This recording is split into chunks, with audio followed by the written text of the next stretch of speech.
The midday sun filtered through the dense canopy of spruce and pine, casting quivering patches of light onto the forest floor. A gentle breeze whispered through the air, carrying the faint tang of pine needles and the distant rush of a nearby stream. 23-year-old Aaron Pierce paused in the middle of the well-trodden trail winding through Glacier National Park. Every detail of the forest seemed to fill him with an odd mixture of calm and anticipation. The hush of the wind through branches was a soothing lullaby, yet he couldn't shake the sense that something was about to change his life forever. Aaron had grown up only an hour's drive from Glacier National Park, on a small ranch his parents had inherited decades ago. As a kid, he spent summers riding his bike on dirt roads, splashing in creeks, and listening to stories about wildlife from his grandfather, who once worked as a park ranger. His grandfather's yarns of personal encounters with grizzlies, moose, and wolves had always stirred Aaron's imagination. He'd listened with bright eyes and a rapidly beating heart. Sometimes, those stories slipped into dreamlike legends, bears as powerful guardians, wolves as mysterious wanderers. But even in the make-believe, he'd learned to respect the raw force of nature. Now, as he trod the winding trail deeper into the forest, a sense of nostalgia came over him. It was summer, with Glacier National Park at the height of its beauty, wildflowers blanketing the meadows, huckleberries ripening on trailside bushes, and the grand mountains soaring up toward the sky. Aaron had volunteered to help a research team track wildlife activity, hoping to follow in his grandfather's footsteps. He saw this work as both a spiritual calling and a practical means of contributing to wildlife conservation efforts. With each step, he felt a calm pride that he was doing exactly what he was meant to do. He had been told many times by seasoned rangers and researchers, never linger close to a wild animal, especially not a grizzly bear. If you encounter one, keep your distance, avoid eye contact, and slowly back away. If all else fails and the bear charges, use bear spray. The rule was always unwavering: you do not let them get close. That code had saved many hikers and adventurers. It also reminded him of the precarious balance between humans and wildlife. But there were moments when reality twisted those rules, when something unpredictable cracked through the usual pattern. A single moment of compassion might outweigh every safety directive in the world. It happened that day, near the edge of a modest clearing ringed by majestic pine trees. The forest had grown suddenly still. The wind that had gently combed the canopy seemed to pause, an entire hush descending as if the air held its breath. Aaron squinted, scanning the area. At first, he saw only a flash of movement, brown fur among the ferns. He froze, heart pounding. Just beyond a fallen log, something large stirred. Slowly, Aaron leaned around the trunk. When his eyes finally focused on the creature, the breath caught in his throat. It was a bear, a grizzly by the size and the notable hump at its shoulders. It lay on its side, panting, a ragged patch of fur matted with blood near its hind leg. All at once, Aaron's mind filled with the warnings he had grown up hearing. He remembered his volunteer training and the straightforward mantra, "Don't approach a bear, especially if it's wounded." He could practically hear his research supervisor's voice in his head, "Call for backup and keep your distance." That was the standard procedure. It was drilled into volunteers from day one. But the moment Aaron laid eyes on the injured animal, the usual rhythm inside him, the dance of caution and fear, shifted into something else. What if the bear was in real danger? He reached for his radio, but static greeted him when he tried to hail a nearby ranger station. The thick canopy and the mountainous terrain often made communication impossible.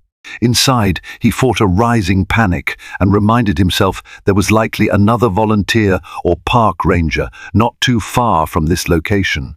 Setting the radio aside, he carefully took a few steps forward, trying not to make any sudden movements.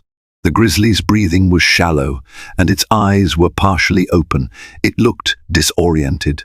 His instincts threatened to push him into flight mode. He knew from the warnings this was the time to retreat. He was unarmed, except for his small canister of bear spray, which suddenly felt painfully inadequate. His mind told him to run. Memories of his grandfather's dramatic stories of bear attacks echoed in his thoughts. He could picture the broad set of jaws, the sheer power of a swipe from those enormous paws. One blow could end a man in seconds. Heart hammering, hands quivering, he had to decide, back away quietly and get help, or stay. Time slowed. Aaron's eyes flicked between the bear's haggard face and the splotch of crimson coloring the dirt. The wound on the animal's flank looked deep, possibly the result of a fight with another bear, or maybe a collision with a hidden metal fence out near the park borders. He wasn't sure. All he knew was that if he walked away now, if he left the bear in this vulnerable state, its chances of survival might slip to nearly zero. The lines between standard procedure and moral duty blurred in his mind. They told him to run, but he sat beside the injured bear. So he knelt, letting out a shaky breath, and sat down in the dirt, maybe 20 feet from the animal. He kept watch on its eyes, searching for any glint of aggression. Instead, the bear's gaze seemed dull and unfocused, lost in pain. Each labored exhalation rattled as if it carried the burden of the creature's entire existence. Aaron pressed a hand against his chest, as though to still the pounding of his heart, and spoke aloud without knowing quite why. "Easy. It's okay." The grizzly let out a groan, a low rumble that vibrated through the clearing and wove knots of alarm in Aaron's stomach. Still, the bear didn't lunge or move to stand. Slowly, carefully, Aaron removed his backpack. He had taken a first aid kit, albeit one intended for human use, along with supplies his group carried for emergencies. Among them, he had a sealed water bottle and some bandages. It all felt dangerously insufficient for a creature that weighed more than 500 pounds and possessed unimaginable strength. Drawing a shallow breath, Aaron slid a little closer. The animal's breath still came in labored gasps. For a moment, the bear's eyes flickered with a spark of awareness, zeroing in on Aaron with a mixture of fear and curiosity. Every cell in Aaron's body screamed at him to back away. Instead, his compassion propelled him forward. He extended his water bottle slowly, letting a few drops dribble onto his palm, then showing his open hand to the bear in what he knew was a foolish attempt to reassure the beast he posed no threat. Then something extraordinary occurred. The bear did not bare its teeth or recoil in fear. It merely let out another weak groan and laid its head down on the ground again, eyelids sagging. Aaron felt tears pricking at his own eyes. He'd never been so close to a grizzly in a non-controlled environment. The creature's sheer mass was overwhelming, but seeing it so vulnerable, so obviously in pain, stirred a deeper empathy within him than he had ever known. Nature, in its savage glory, had delivered this massive beast a terrible blow. Only fate had placed Aaron at this precise spot at this precise time. For the next hour, Aaron remained beside the injured bear. Occasionally, he tried his radio again. With each burst of static, he cursed the thick coverage of trees and the steep ridges. Any normal person, any rational volunteer, would have left the bear, hurried to an area with better reception, and radioed a rescue team. But Aaron couldn't bring himself to abandon the creature, not when it might be mere minutes from losing consciousness altogether. Instead, he gently cleaned the wound as best he could, using some of his water and the bandages from his kit. Anxiety clawed at him. He was treading a tightrope, strung between compassion and danger. As the sun tilted westward, shadows stretching over the forest floor, Aaron noticed something else, fresh bear tracks nearby. They were large, maybe those of another adult grizzly. He scanned the tree line, heart galloping, half expecting an enormous mother to charge out at him for threatening her cub. But the injured bear was definitely an adult, and those tracks were much bigger than this one's. Another battle-scarred male? The tension of not knowing what might approach from the trees weighed on him heavily. Still he remained. Time dragged until late afternoon. The temperature began to cool, and the forest's hush deepened. Finally, a voice crackled in Aaron's radio. "Urge Team 1, check-in over." Heart soaring, he fumbled for the device. "Research Team 1 here," he said quietly, eyes darting between the radio and the dozing bear. "I've got an injured grizzly bear about a mile east of Redwood Creek." He gave the approximate coordinates. "It's badly wounded. I need backup and possibly wildlife rescue." There was a long pause. Aaron was so tense that the static felt suffocating. At last, a staticky response. "Copy that. We're sending help. Aaron, do not approach the bear. Get yourself to a safe distance," he swallowed. "Understood. I'll try to do that." Then he clicked off. He didn't want to say more. He knew they'd say he was nuts for having stayed. He also knew he was probably going to be reprimanded. In fact, he was sure of it. But in that silent clearing, the knowledge didn't deter him.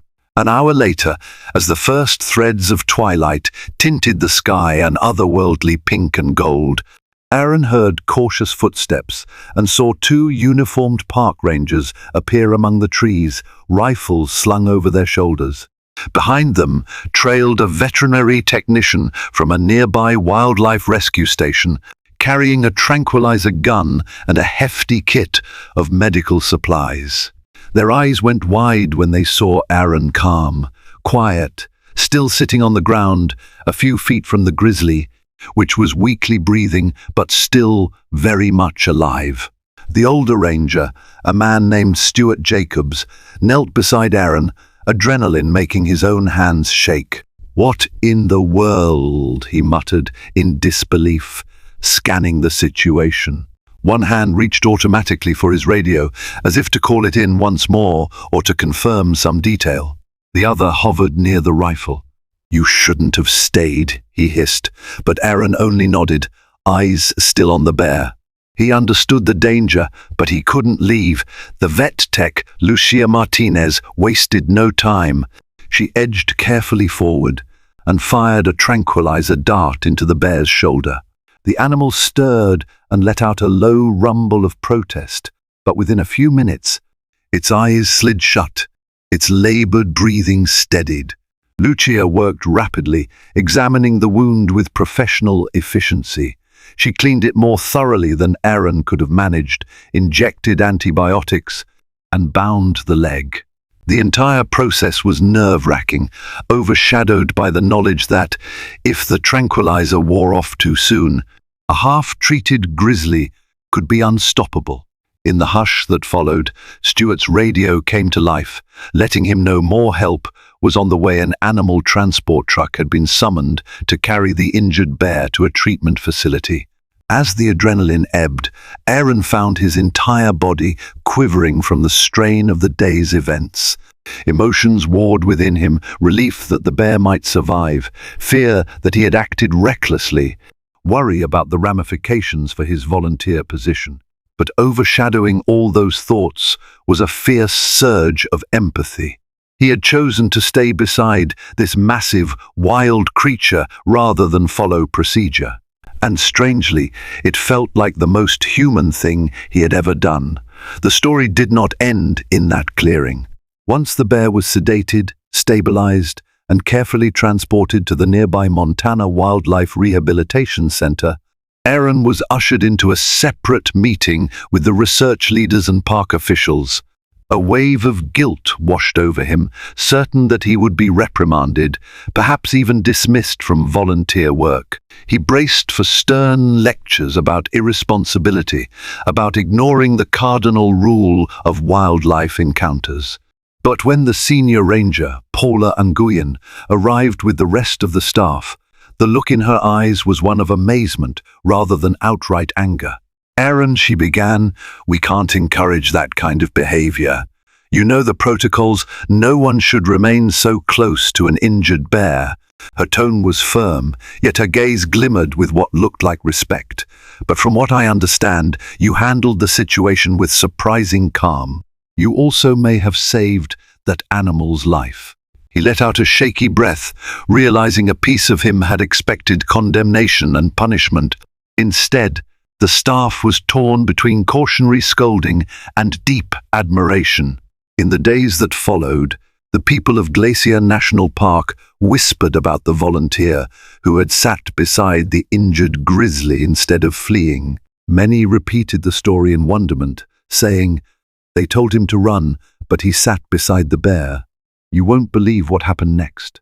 Word spread through the ranger stations and even seeped into local communities near the park. For Aaron, the experience forced him to reevaluate his place in the world. Before this, he had harbored a childlike awe for wildlife, a sense of reverence for the untamed. Now, he realized that nature's raw power did not exclude moments of shared vulnerability.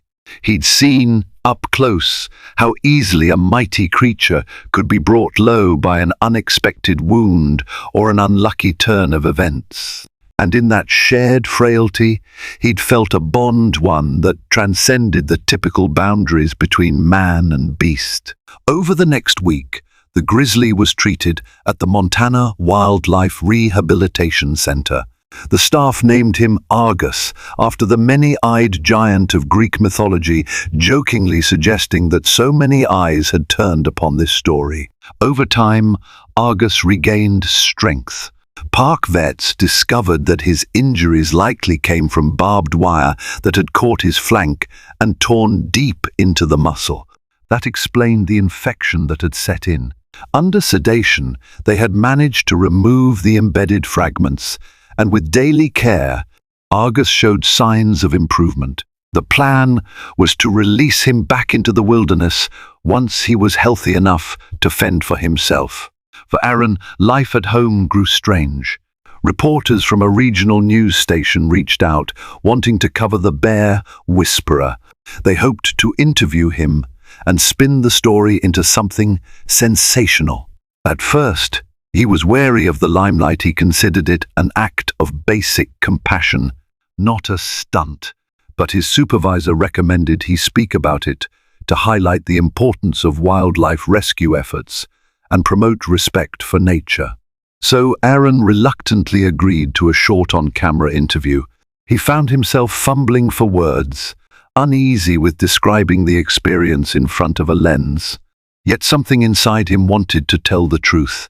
That fear and compassion battled inside him that day, and compassion won. When the story aired on the local station, it became a minor sensation. Local volunteers' compassion saves injured grizzly in Glacier National Park, declared the evening news anchor. They showed footage of Argus limping across a small enclosure, his bandaged flank on the mend. They showed Aaron standing near the fence, wearing a humble grin and a battered baseball cap.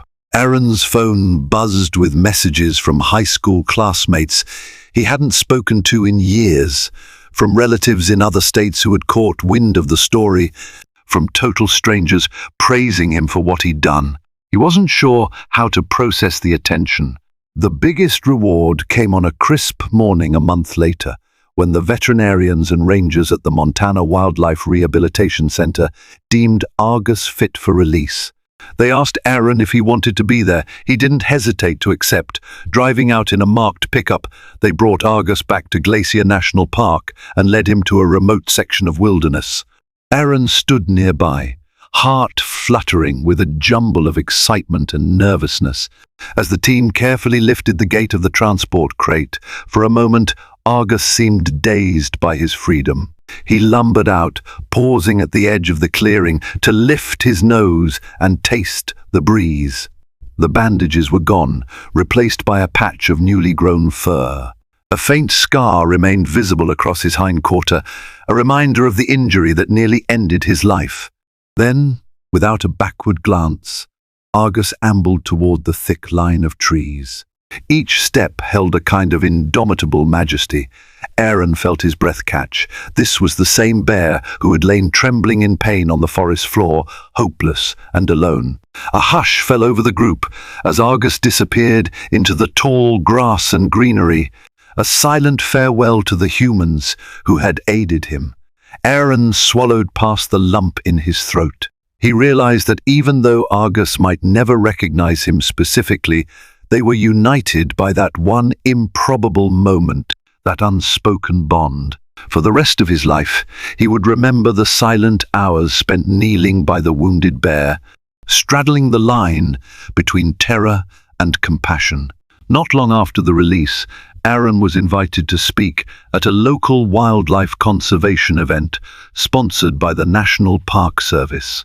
The venue was a modest community center near Lake McDonald, one of Glacier National Park's most beloved attractions. Known for its crystal-clear waters and breathtaking mountain vistas. Park rangers, volunteers, and interested locals gathered to discuss efforts in reducing human-wildlife conflict and to raise funds for the Montana Wildlife Rehabilitation Center. When Aaron took the podium, nerves twisted his stomach. Yet as he began speaking, images of that day rose in his mind, and the words came more freely. He recounted how fear had nearly paralyzed him, but how, in a split second, something deeper guided his choices. He emphasized that while he didn't recommend anyone replicate his risky actions, his heart had insisted he try to help. He spoke about the urgent need for conservation, about building wildlife corridors, respecting animal habitats, and maintaining park infrastructure to reduce preventable injuries like Argus's. At the end of his speech, applause rippled through the crowd. Afterward, an older woman, tears shimmering in her eyes, approached him. "My son loved bears," she whispered. "We used to walk these trails, and I taught him to keep a safe distance, but also to respect their right to exist." Her voice wavered. "He passed away in an accident last year. Hearing your story reminded me so strongly of his kindness. Thank you." Aaron pressed her hand gently, struck by the fact that his experience had touched a chord in someone else's grief and gratitude. It was then that he truly understood that compassion does not merely reside in single acts of courage, but in how those acts ripple out to touch the lives of others. Sometimes it is not about the life you save, but how the example of kindness resonates with those who witness it. As the weeks turned to months, Aaron continued his volunteer work, more dedicated than ever to the research team and to raising awareness about wildlife safety and conservation. Even as the summer season ended and cooler weather swept through the valleys, he felt the lingering warmth of the day. He chose to stay by the side of the injured bear. Every so often, he trekked the same trail where he had found Argus, half hoping he might catch a glimpse of the grizzly roaming free, healthy once again. Though he never saw Argus, he left behind scattered huckleberries from time to time, a small tribute to the memory of that moment. The park rangers, once primarily concerned with scolding him, ended up lauding him for his composure under pressure and for calling in help with precise coordinates. A few even confided that they wished more volunteers had his calm demeanor. Aaron, for his part, still wrestled with the moral complexities of having risked his own life. He acknowledged that ignorance and blind sentiment could lead someone into a fatal encounter.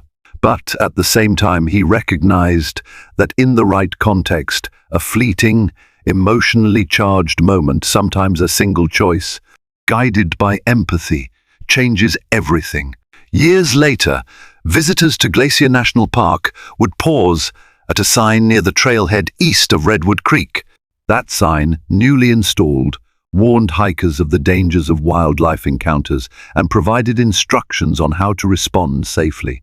But it also included a small plaque honoring the volunteers, rangers, and veterinary staff who had saved injured animals over the decades.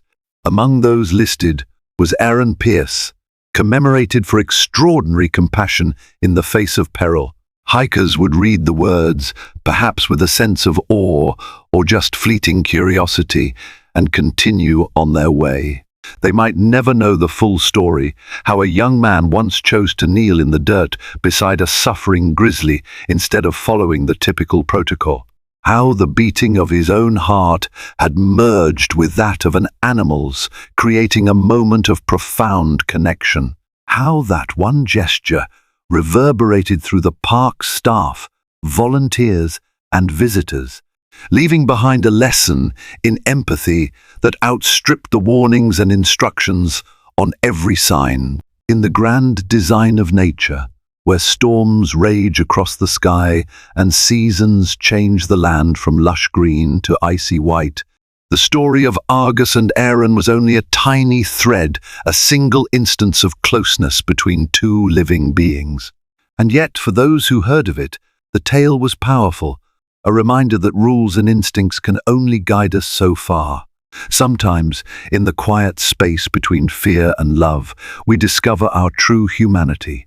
Aaron never forgot what it felt like to look into Argus's eyes, seeing both a potential threat and a fellow traveler in this vast wilderness. Nor did he forget the hush that enveloped them in that clearing, the wind stilled like a held breath. He carried that memory with him always, an invisible brand that spurred him onward into a life devoted to understanding and preserving the wild places he cherished.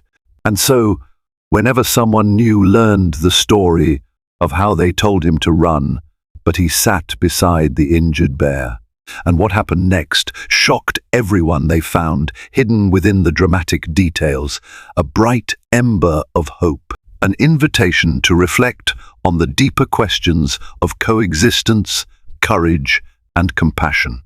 A prompt to remember that, in rare moments, we can transcend our limitations and meet the eyes of a wounded creature, forging a bond that defies both fear and expectation, an unspoken acknowledgement of shared life under the same wide sky.